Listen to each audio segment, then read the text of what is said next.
Hey guys, good morning. তো এখন বাজে বেলা ১০টা। তো এখন থেকে সাথে নিয়ে তোমাদেরকে আমি ব্লগটা শুরু করছি। তো এখানে কয়েকটা কাপড় কেচেছিলাম, কাপড় না, এখানে কয়েকটা পাপোশ আমি কেচেছিলাম। তো সেই পাপোশগুলো আগে মেলে দেব। মেলে দিয়ে আমি রান্নাঘরে চলে যাব। আজ বাড়িতে হবে খিচুড়ি বানানো। তো খিচুড়িটা আমাদের বাড়িতে প্রায় সবাই পছন্দ করে আর আমারও ভালো লাগে। উম যদিও এখানে অনেক মানে প্রায় দিন খাওয়া হয়, তো এখন আমার ততটা ভালো লাগে না, তবুও চলে যায়।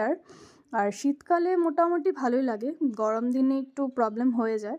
কিন্তু ওরা আবার গরম দিনেও ওদের খিচুড়ি হলেও চলবে, ওরা এতটাই ভালোবাসে। তো খিচুড়ি বানাতে এখানে আমি ডালটাকে আগে কড়াইয়ের মধ্যে তেলে নিয়েছি, টেলে তারপর ওটাকে ধুয়ে দিয়েছি আর চালগুলিকেও ধুয়ে দিয়েছি। আর এখানে সবজি নিয়েছি, সব রকমের সবজি আছে। আর ওরা খিচুড়িতে সবজি দিয়ে খেতে বেশি পছন্দ করে, এক্সট্রা সবজি লাগে না ওদের।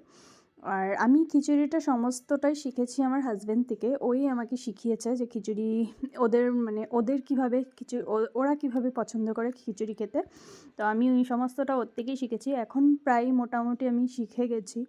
আর বিয়ের আগে তো এতটা রান্নাবাড়া করিনি, তো বেশি কিছু আমি জানতাম না। তো আস্তে আস্তে সবই শিখে গেছি। আর খিচুড়ি খেতে কারা কারা পছন্দ করো আমাকে কমেন্টে অবশ্যই জানিও।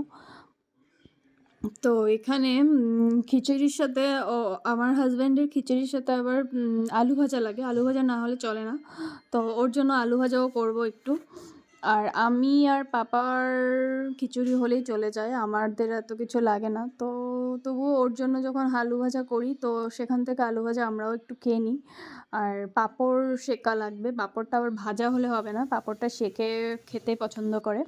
তো এখানে আলু ভাজাও করে নিলাম দেখলে। তো কেমন লাগলো আমার খিচুড়িটা দেখতে, দেখো কমেন্টে অবশ্যই জানিও। Bye bye.